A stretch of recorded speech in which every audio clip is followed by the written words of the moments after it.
చూస్ country delight, live better. ఇప్పుడే country delight యాప్ని download చేసుకోండి.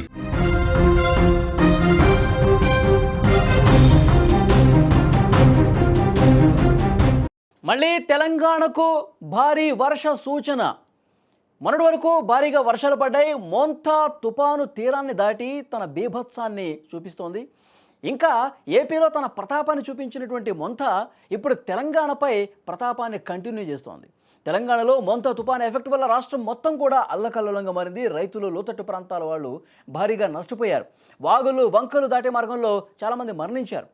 అంతేకాకుండా భారీగా పంట నష్టం కూడా జరగడంతో రైతులు కన్నీరు పెట్టుకుంటున్నారు. ఇదిలా ఉంటే మళ్ళీ బంగాళాఖాతంలో మరొక అల్పపీడనం ఏర్పడుతుందని వాతావరణ శాఖ హెచ్చరిక జారీ చేయడంతో అధికారులు మళ్ళీ అప్రమత్తమవుతున్నారు. ఈ ప్రభావంతో ఇవాళ రేపు తేలికపాటిగా వర్షాలు కురుస్తాయి. నవంబర్ నెల మొదటి వారంలో మళ్ళీ తెలుగు రాష్ట్రాలలో భారీగా వర్షాలు పడే అవకాశం ఉందని వాతావరణ శాఖ హెచ్చరిక జారీ చేయడంతో ప్రజలు భయపడుతున్న పరిస్థితి. తెలంగాణ రాష్ట్రంలో నవంబర్ 4న బంగాళాఖాతంలో అల్పపీడనం ప్రభావంతో వర్షాలు కురిసే అవకాశం ఉంది. అయితే ఈ అల్పపీడన ప్రభావంతో అతి భారీ వర్షాలు కూడా కొన్ని జిల్లాల్లో కురిసే అవకాశం ఉందని వాతావరణ శాఖ హెచ్చరిస్తున్నటువంటి పరిస్థితి ఉంది. మోంతా ప్రభావంతో ఇప్పటికే అతలాకుతలం అయిపోయినాయి. 2 తెలుగు రాష్ట్రాలు కూడా అతలాకుతలం అయిపోయినాయి.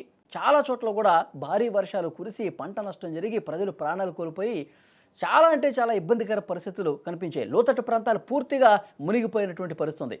కానీ ఇప్పుడు ఇంకొకసారి అల్పపీడన ద్రోణి ఏర్పడుతోంది. మళ్ళీ అది వాయుగుండంగా మారి తుపానుగా ఎక్కడ బలపడి విరుచుకుపడే అవకాశం ఉందా అని చెప్పి పెద్ద ఎత్తున ప్రజలు ఆందోళన చెందుతున్నటువంటి పరిస్థితి. వాతావరణ శాఖ చాలా స్పష్టంగా చెప్తుంది, నవంబర్ 4 తర్వాత మళ్ళీ ఈ అల్పపీడన ద్రోణి వాయుగుండంగా మారే అవకాశాలు ఎక్కువ కనిపిస్తున్నాయని చెప్పి సమాచారం వస్తుంది. ఇప్పటికే మనం చూస్తున్నాం, గత వారం రోజులుగా వర్షాలు ఏకబిగిన కురిశాయి. అక్కడ కాకినాడ దగ్గర తుపాను తీరం దాటుతున్నటువంటి సమయంలో ఎలాంటి బీభత్సమైనటువంటి వర్షాలు పడ్డాయి, ఎలాంటి పెనుగాలులు వీచాయి. చాలామంది అంటే లక్షల మంది ప్రజలను కూడా పునరావాస కేంద్రాలకు తరలించి వాళ్ళకి సౌకర్యాలు కల్పించిన పరిస్థితుంది. పెద్ద ఎత్తున పంట నష్టం జరిగింది. మొత్తం రోడ్లు ఈ వర్షాలతో కొట్టుకుపోయినటువంటి పరిస్థితుంది. నానా బీభత్సమే చేసింది మోంతా తుఫాన్. ఇటు తెలంగాణలో కూడా ఆంధ్రప్రదేశ్ తీరంలో తుపాను దాటి తెలంగాణ మీద చాలా గట్టిగా ప్రభావం చూపించింది. వరంగల్, నల్గొండ, మహబూబాద్, ఖమ్మం ఈ ప్రాంతాలు మొత్తం కూడా ఎఫెక్ట్ అయినటువంటి పరిస్థితి ఉంది. పెద్ద ఎత్తున లక్షల ఎకరాల్లో పంట నష్టం జరిగిన పరిస్థితి ఉంది. లోతట్టు ప్రాంతాలు పూర్తిగా కాలనీలు జలమయమైపోయి ఇళ్లలోకి వాటర్ ఇచ్చిన పరిస్థితి. సో డెఫినెట్గా మళ్ళీ వర్ష సూచన వాతావరణ శాఖ చేయడంతో ఈ తుపాను గండం మళ్ళీ ఏమైనా పొంచుకొస్తుందా అని చెప్పి ప్రజలంతా కూడా భయపడుతున్న పరిస్థితుంది. ఇప్పుడు ఆ వరద ప్రభావిత ప్రాంతాల్లో అధికారులు పర్యటిస్తూ ఉన్నారు. అధికారులు ఎంత నష్టం వస్తుందో అంచనా వేస్తున్నారు. తెలంగాణలో అయితే పంట నష్టం తీవ్రంగా జరిగింది. నిన్న తుమ్మల నాగేశ్వరరావు గారు కూడా చాలా స్పష్టంగా చెప్పారు, 4.5 లక్షల ఎకరాలకు పైగా పంట నష్టం జరిగింది. చాలామంది వరి, ధాన్యం మొత్తం కూడా డ్రైనేజీలో కలిసిపోయి ఇబ్బంది పడ్డ పరిస్థితుంది. పూర్తిగా ధాన్యం తడిసిపోయినటువంటి పరిస్థితుంది. ఇంకా మాకు జీవితం చాలా కష్టంగా మారుతుంది, మమ్మల్ని ఆదుకోండి అని చెప్పి అధికారులు కాళ్ళు పట్టుకున్నటువంటి పరిస్థితులు ఆ వీడియోలు కూడా మనం చూసాం. ఇంకా ఇప్పుడిప్పుడే కుదురుకుంటా ఉన్నారు. రైతులైతే సర్వస్వం కోల్పోయారు. పశు సంపద కూడా కోల్పోయినటువంటి పరిస్థితి. పాడి పశువులు ఈ వరదలో మునిగిపోయి కొట్టుకుపోయిన పరిస్థితుంది. 16 మంది ఈ వాగుల్లో కొట్టుకుపోయి చనిపోయిన పరిస్థితి. చాలా కుటుంబాల్లో ఈ మోంతా తుపాను ప్రభావం అనేది ఆ కుటుంబాలను పూర్తిగా నాశనం చేసినటువంటి పరిస్థితి. సో డెఫినెట్గా వర్షాలంటేనే భయపడే పరిస్థితి ఉంది. వాతావరణ శాఖ మరొక హెచ్చరిక జారీ చేసింది. 4 తర్వాత మళ్ళీ వర్షాలు పడే అవకాశం ఉంది. తెలంగాణలో చాలా జిల్లాల్లో భారీ వర్ష సూచన ఉంది. ఇది వస్తున్నటువంటి సమాచారం. సో డెఫినెట్గా ఇటు ఆంధ్రప్రదేశ్ ప్రభుత్వం, తెలంగాణ ప్రభుత్వం నష్టపరిహారం అందించడంలో భాగంగా అధికారులను క్షేత్రస్థాయిలో పర్యటనలకు పంపిస్తూ ఉన్నారు.